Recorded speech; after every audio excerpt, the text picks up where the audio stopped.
Hello guys, welcome back to my Vartika Rajput motivation video. आज आप लोगों के लिए फिर से एक ऐसी भारतीय लड़की की कहानी लेकर कर आई हूँ। शायद सुनकर के आप लोगों का मन वास्तव में बहुत दुखी होगा कि आज भी हमारे भारत देश में ऐसी चीज़ें होती है। जी हाँ, आज आपको बहुत ही कम उम्र की विधवा लड़की की कहानी आप लोगों के सामने लेकर कर आई हूँ। जी हाँ, बिल्कुल सच्ची जर्नी है। वीडियो को पूरा ज़रूर देखें, क्योंकि इसमें एक लड़की जो पग फेरे के रस्म पे अपने पति के लिए मेहंदी वगैरह सब कुछ तय लगा करके बैठी रहती है कि मेरा पति आएगा और मुझे लेकर के जाएगा। पर उसको ये नहीं पता था कि उसकी जगह उसको कॉल आता है कि तेरे पति का एक्सीडेंट हो चुका है, तेरा पति इस दुनिया में नहीं है। और पति के आने की जगह उसकी लाश आती है। तो सोचिए कि 18 साल से तो पहले कम उम्र में उसकी शादी कर दी गई, और दूसरा उस वो इतनी कम उम्र में विधवा होने का सदमा एक लड़की के लिए, एक महिला के लिए, आप उसको लड़की ही कह सकते हैं, कि उसके लिए कितना बड़ा जोखिम होगा, कितना बड़ा मतलब उसके ऊपर पहाड़ होगा। एक वो गांव से बिलोंग करने वाली, वो दूसरी शादी भी नहीं कर सकती। तो चलिए वीडियो को पूरा जरूर देखें। नमस्ते, मेरे चैनल का नाम है वर्तिका राजपूत मोटिवेशन वीडियो। आज आप लोगों के लिए ऐसी ही एक लड़की की कहानी लेकर कर आई हूँ, जिसे सुन करके आप लोगों को वास्तव में आपकी ज़िंदगी में बहुत हिम्मत मिलेगी कि हमारा दुःख शायद इनके दुःख के आगे कुछ भी नहीं है। तो वीडियो को एंड तक ज़रूर देखें, क्योंकि आप ये पूरा सुने ज़रूर। और ऐसा कहीं अगर लड़की के साथ हो तो सोचें कि उस लड़की का कैसे हम लोग सपोर्ट करें, उसको आगे बढ़ा सकें, ताकि वो अपना आगे का जीवन बहुत ही अच्छी तरीके से व्यतीत कर सके। तो वीडियो को पूरा ज़रूर देखें। जी हाँ, बाड़मेर से में रहने वाली ये लड़की, जिसका नाम था कमला। जी हाँ, कमला बहुत ही गरीब परिवार से थी, 4 बहनें थी और एक ढाणी में रहती थी बाड़मेर साइड में। कमला जो थी वो सबसे बड़ी बहन थी, और उसने पहले अपनी 3 बहनों की शादी करवाई। गाँव में रहते हुए भी उसने यही कहा कि मैं शादी नहीं करूँगी, पहले मैं अपनी 3 बहनों की शादी करूँगी। 3 बहनों की शादी उसकी हो करवा देती है वो, और बाद में वो अपनी शादी करती है। और बहुत ही कम उम्र में थी, क्योंकि वो वहाँ पे मतलब उसके माँ-बाप इतने गरीब थे कि 2 वक़्त के खाना मतलब खाने के लिए भी बहुत मुश्किल होता था उनके लिए। और कमला एक ऐसी लड़की थी जो अपने माँ-बाप का बहुत ही अच्छा ख़्याल, अपनी बहनों का ख़्याल रखती थी। कमला की शादी ये 18 साल से कम उम्र में कर दी गई। आप जानते हैं कि आज भी कई जगह ऐसे होता है, ढाणियों में कहीं पे भी 18 साल से कम उम्र की लड़कियों की शादी कर दी जाती है। पर जो कमला थी, इसने जहाँ पर इसकी शादी हो रही थी, उसको ये नहीं पता था कि मेरे साथ में इतना हो जाएगा कि पहले मेरा पति जाएगा और फिर मेरी बाद में पहले मेरी सास जाएगी, फिर मेरा पति जाएगा। ये 2-2 चीज़ का दुःख वो कैसा सँभालती, वो ये नहीं सोच पा रही थी। उसका ये था कि जहाँ उसकी शादी हो रही थी, वहाँ पे जो कमला के काका बाबा में भाई था, उसकी जगह उसकी ननंद की शादी हो रही थी, और उसकी शादी उस घर में हो रही थी जहाँ उसकी ननंद की हो रही थी। तो वीडियो को पूरा ज़रूर देखें। आप जानते हैं कि जब कमला की शादी का वक़्त आया, जब कमला की शादी हो रही थी, तो उनकी जो सासू जी थी, उसको साँस की प्रॉब्लम थी और साँस में बहुत ज़्यादा दिक्कत थी उनको। तो जैसे ही कल जैसे फेरे हैं, कल की जैसे शादी है, लड़की की और लड़के की दोनों की शादी थी, तो उसी दिन ही कमला की सासू जी ख़त्म हो जाती है। क्योंकि आप जानते हैं कि लड़की के अगर पीठी चढ़ी हुई हो, बाँध बैठी हुई हो, तो किसी कीमत पे भी शादी होती ही है। इधर कमला की सास शादी के 1 दिन पहले ही ख़त्म हो जाती है। ये कमला के लिए सुन कर के बहुत बड़ा दुःख हुआ, क्योंकि वो एक तो पहले ही गरीब परिवार से बिलॉन्ग करती थी, और जिस घर में वो जा रही थी, वो भी कोई इतना ख़ास ऐसा नहीं था कि पैसे वाला था।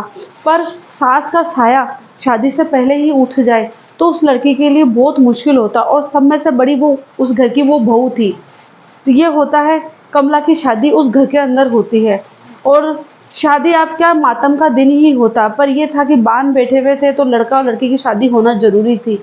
इधर कमला की सास का दाह संस्कार होता है, और इधर कमला घर के अंदर प्रवेश करती है। कमला एक ज़िम्मेदार लड़की थी, शुरू से ही वो अपने माँ-बाप का जिस तरीके से ख़्याल रखती थी, उसी तरीके से उसने अपने ससुर जी का और अपनी ननंद का ख़्याल नहीं रखने लगी थी। कमला को पगफेरे की रस्म के लिए थोड़े दिन बाद भेजा जाता है, क्योंकि सास के जो थे वो 12 दिन करने ज़रूरी थे। तो कमला को 12 दिन बाद में कमला के पगफेरे की रस्म के लिए भेजना था। जब तक कमला अपनी सास के अपने खुद के शादी के दिन तो नहीं बिताती है, पर अपने सास के वो 12 दिन करती है। 12 दिन हो जाने के बाद में कमला जो होती है, उसको पगफेरे की रस्म के लिए अपने पियर भेजा जाता है। कमला जाती है और अपने पियर में रुकती है। 2 2-3 दिन वो वहीं रुकती है। तब कमला का जो पति होता है वो किसी काम से बाहर गया हुआ होता है, क्योंकि उस कमला की अभी तक पगफेरे की रस्म नहीं हुई हुई थी। रस्म होना बहुत ज़्यादा ज़रूरी थी। पक उधर से कॉल आता है उसके हस्बैंड का, क्योंकि वहाँ पर किसी और की भी शादी थी। तो जो उस कमला का पति होता है वो बोलता है कि तुम तैयार रहना, मैं तुम्हें शाम को लेने के लिए आ रहा हूँ, तो मेहंदी वगैरह सब कुछ लगा कर के रखना। कमला पूरी एक दुल्हन की जैसे तैयार होकर के रहती है, मेहंदी वगैरह लगा कर के रखती है, पूरी अपनी अच्छी तरीके से पैकिंग करी हुई होती है। कमला ज़्यादा दूर नहीं था, कमला का ससुराल और पियर एक ढाणी छोड़ कर के ही था, क्योंकि वहाँ पर खेतों के अंदर ही मकान हुआ करते थे। कमला अपने पति से थोड़ी देर पहले ही, 1 घंटे पहले ही बात करती है, तो वो थोड़ी खुश होती है कि चलिए मेरा पति मुझे लेने के लिए आ रहा है। उधर से क्योंकि वो बाइक पे ही अपनी पत्नी को लेने के लिए जा रहा था। वो जैसे ही बाल-वाल कटवा कर के पूरी अच्छी तरीके से तैयार होता है, और तैयार होने पे वो सोचता है कि मैं जाते टाइम पेट्रोल भरा लूँगा बाइक के अंदर और फिर उसको लेने के लिए चल जाऊँगा, क्योंकि ज़्यादा दूर तो था नहीं। वो कमला को बस लास्ट बार फिर फ़ोन करता है कि तुम तैयार रहना, मैं आ रही हूँ, इधर से आ रहा हूँ। इधर से वो कमला बिल्कुल तैयार रहती है, और वो पेट्रोल भराने के लिए जैसे ही पेट्रोल भरा करके इधर साइड में मुड़ता ही है, वहाँ पर एक ट्रक वाला आकर के उसको टक्कर दे जाता है। वहीं उसका दम टूट जाता है और वहीं वो ख़त्म हो जाता है। उसके वो अपने पति का इंतज़ार करती रहती है, कब मेरा पति आए, कब मेरा पति आए। पर उसको कॉल आता है कि तुम्हारा पति इस दुनिया में अब नहीं रहा है, तुम जल्दी से अपने ससुराल आ जाओ। उसका मतलब उस चीज़ पे यकीन नहीं हो रहा था कि किसी ने शायद ऐसे ही मज़ाक किया, क्योंकि अभी थोड़े देर पहले तो उनसे मेरी बात हुई है। कमला पूरी तरीके से मतलब समझ नहीं पा रही थी कि क्या सोचूँ, क्या नहीं सोचूँ, क्या है, क्या नहीं है। और कमला को वहाँ पर जो उसके काका बाबा के लोग होते हैं, वो एक ट्रैक्टर में बिठा करके उसको लेके जाते हैं, क्योंकि उनके पास गाड़ी तो थी नहीं। ट्रैक्टर में बिठा करके कमला को वहाँ से ले जाते हैं। कमला कुछ नहीं सोच पा रही थी। वहाँ पर पुलिस की गाड़ियाँ, उनके घर के बाहर एम्बुलेंस थी, बाहर रोए-पीटने की आवाज़ सुनाई दे रही थी। कमला फिर भी उस चीज़ पे यकीन नहीं कर रही थी कि नहीं, अभी थोड़ी देर पहले ही मेरी बात हुई है, ऐसा कुछ नहीं हो सकता। जैसे ही आगे जाती है, तो वो देखती है कि उसका पति सामने सामने उनको लेटाए हुए रहता है, और पोस्टमार्टम कर कुरा करके उसकी बॉडी वहाँ पर आ जाती है। कमला ना तो रो पा रही थी, ना कुछ कर पा रही था, ना रिएक्ट कर पा रही थी। सब सोच रहे थे शायद कमला पागल हो चुकी है, क्योंकि ना एक आँसू भी उसके आँखों में से नहीं गिर रहा था, और बस वो टुकुर, टुकुर, टुकुर देखे जा रही है। आप जानते हैं कि जिधर बाड़मेर और ढाणी साइड में ज़्यादा देर तक आदमी के पास में महिलाओं को नहीं बैठने देता, उसको एकदम झुपे में ले जाती है। कमला बस पीछे मुड़ कर के अपने पति को देखती रहती है, देखती रहती है। वो ढंग से उससे मिल भी नहीं पाती है, ढंग से मतलब एक होता है ना कि लास्ट में ले जाते हैं और औरत को एक मिलने के लिए, बिल्कुल नहीं। बस एक झलक वो अपने पति को आते हुए देखती है, और उसी टाइम उसके पति को वहाँ ले जाता है, क्योंकि दाह संस्कार के लिए लेट हो रहा था। वहाँ वो चल जाती है। कमला जैसे ही उसको ले जाने लगते हैं, कमला बहुत ज़ोर-ज़ोर से रोती है, बहुत ज़ोर-ज़ोर से, क्योंकि अभी थोड़े दिन पहले तो सास का गम था और उसके पति का। मैं हाथों की मेहंदी भी अभी तो फीकी नहीं पड़ी थी, और उससे पहले ही उसके पति की ये खबर आ गई। आप सोचिए कि 18 साल की कम उम्र के साथ में उसके साथ में ये हुआ। और फिर मैं जो आपको ये बताने जा रही हूँ, आप सोच रहे हो कि पिक्चर की कम स्टोरी, ये तो कोई पिक्चर की स्टोरी लग रही है, पर सच बताऊँ ना, ये बिल्कुल रियल स्टोरी है। ये मैंने अपने आँखों से खुद देखी है, और आज भी मैं उस लड़की को देखती हूँ। तो उसकी उसके पति को ले जाया जाता है, और उसको समझ में नहीं आता वो क्या करे, क्या नहीं करे, और उसके साथ में यही चीज़ होती है। वो पर उसने ये सोच लिया था कि मुझे आगे कुछ ना कुछ कर, वो जब उस सदमे से निकलती, क्योंकि आप जानते हैं कि ढाणियों में जो रहने वाली महिलाएं होती है, वो लोग और लिवाज में बहुत लिपटी हुई होती है। वहाँ के जो असूल होते हैं, शादी के बाद में कुछ ऐसा हो जाए तो वहाँ के असूल बहुत ही मतलब उसको 6 महीने तक तो एक झोपड़े के अंदर ही रहना, किसी की शक्ल नहीं देखनी, कोई सुबह उठेगा तो उसकी शक्ल नहीं देखेगा, उसको 6 महीने तक सही ढंग से खाना नहीं दिया जाएगा। क्या होता है, सही ढंग का खाना खाना बिल्कुल नहीं। वहाँ पे खाने पे भी ऐसे नियम लगाए दिया जाता है आदमी खत्म होने के बाद में। बिल्कुल ढाणी का रिवाज बिल्कुल ही एक ऐसा रिवाज होता है, गंदा रिवाज। उसको एक झोपड़े में बंद रखा जाता है, सुबह पहले 4 बजे जैसे पहले नहा लो, और उसके बाद में उस रूम से मत, झोपड़े से मत निकलो। ऐसा कुछ था, 6 महीने तक उसका चेहरा नहीं देखा जाता, और ऐसा ही रूल उनकी माँ पे भी लागू होता था। जो उसकी माँ है, जो उसकी खुद की माँ है, वो भी ऐसे ही रहती थी, 6 महीने तक वो लोग बाहर नहीं जाएंगे। एक ऐसी छोटी सी लड़की जो शादी की रस्मों को अभी तक नहीं समझी, और उसने विधवा पड़ना की रस्मों को उसको झेलना पड़ा, वो इस चीज़ से उभर नहीं रही थी। और वहाँ की ढानिया की औरतें उसे यही बोले जा रही कि ऐसा कैसा शादी का मांडा कि शादी के टाइम तो उसकी सास खत्म हो गई और शादी के बाद में उसका पति खत्म हो गया। पर वो इस चीज़ को बिल्कुल भी वो चीज़ नहीं करती थी। फिर जब वो ले देकर उस चीज़ से सँभली, क्योंकि उसने हिम्मत जताई, हिम्मत रखी कि ऐसा मैं करूँगी तो मेरे घर की जो मेरी ननदें हैं, मेरी बहनें हैं, मेरे बूढ़े माँ-बाप हैं, बीमार माँ-बाप हैं, उनको कौन सँभालेगा? और अब मेरे ससुर जी हैं, वो भी बीमार रहते हैं, उनको कौन सँभालेगा? उसने बोला, मेरे पति तो चले गए पर उनकी जगह अब मैं रहूँगी और मैं अपने पूरे घर को, परिवार को सँभालूँगी। उसको एक्सीडेंट के अंदर जो क्लेम के पैसे होते हैं, वो कुछ पैसे मिलते हैं, पर वो अपने उसके अंदर एफडी करवा लेती है कि कौन से वक़्त पे मुझे काम आएँगे। और वो अपने परिवार को इतनी अच्छी तरीके से सँभालती है कि लोग क्या कहते हैं, वो उस चीज़ का वो बिल्कुल भी परवाह करना छोड़ दे, क्योंकि उसने साल भर तक तो इस तरीके से एक सदमे में रही कि वो क्या करे, क्या नहीं करे, क्या खाए, क्या नहीं खाए। उसको बेरंग कपड़े, आप नहीं मानते, बिल्कुल ऐसे मैरून-मैरून से कपड़े पहनने के लिए दिए जाते थे और वो पहनती थी, उस चीज़ में वो बिल्कुल नाव-नुकुर नहीं करती थी। कुछ टाइम बीता तो कुछ घर के ही लोग जो मतलब शहर में रहते थे, वो ऐसे बोलते थे कि तेरी अभी क्या उम्र है, तू एक काम कर, शहर में चल, तेरी दूसरी हम लोग शादी करवा देंगे, तेरी छोटी सी उम्र ही है।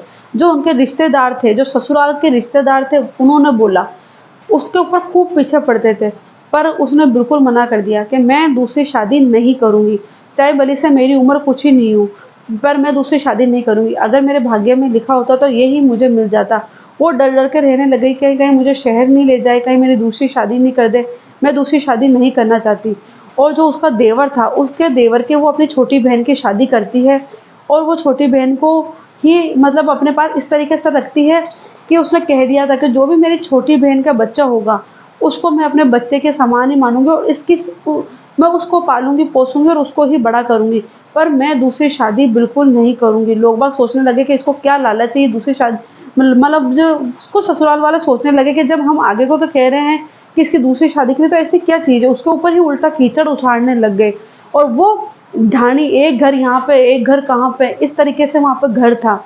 तब मैं खुद उनसे मिलने गई ना, मैंने खुद ने वो चीज़ देखी। जब मैं वहाँ गई तो मुझे खुद को एक उत्साह था कि मैं एक बार इसको देखूँ।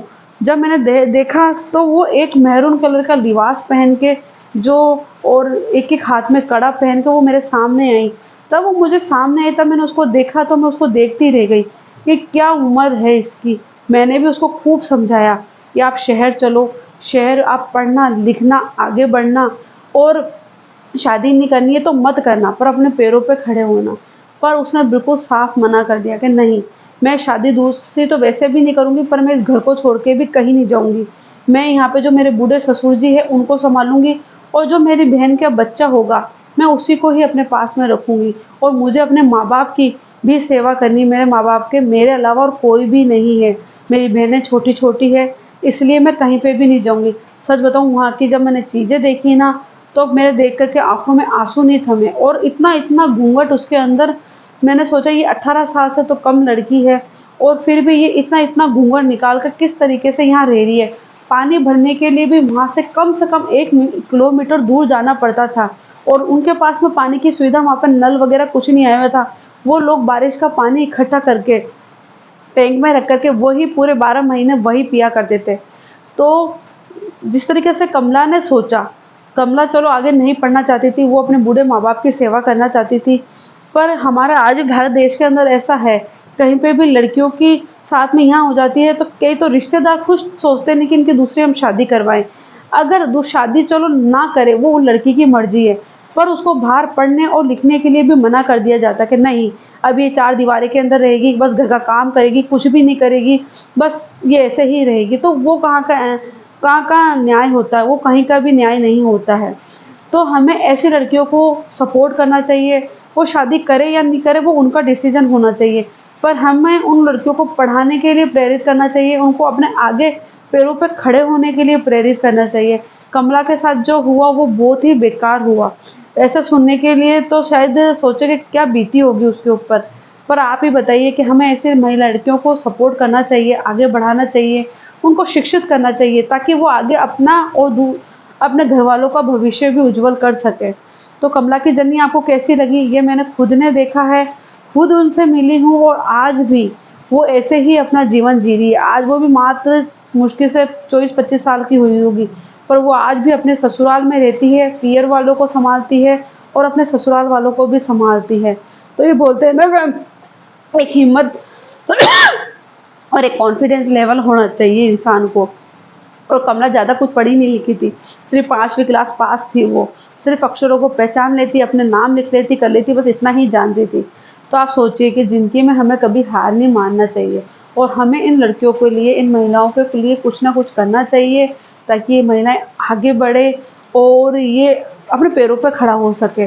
शादी का डिसीजन उनका है कि वो करे या ना करे, पर वो अपने पैरों पे ज़रूर खड़ा हो। तो ऐसे कई घर में ऐसे आज भी है कि उनको आगे बढ़ने नहीं दिया जाता, पढ़ने नहीं दिया जाता, तो उनको पढ़ाए लिखाए सपोर्ट करे, उस बेटे की जगह उसको समझे, तभी आगे बढ़ सकते हैं। तो आपको मेरी वीडियो कैसी लगी? वीडियो अच्छी लगी हो तो शेयर करें, चैनल को सब्सक्राइब करें, लाइक करें। फिर आप लोगों के लिए ऐसी ही भारतीय महिलाओं की जर्नी आप लोगों के सामने लेकर आऊँगी, जिससे आप लोग खुद मोटिवेट हो सकें। तो जब तक के लिए नमस्ते, जय हिंद।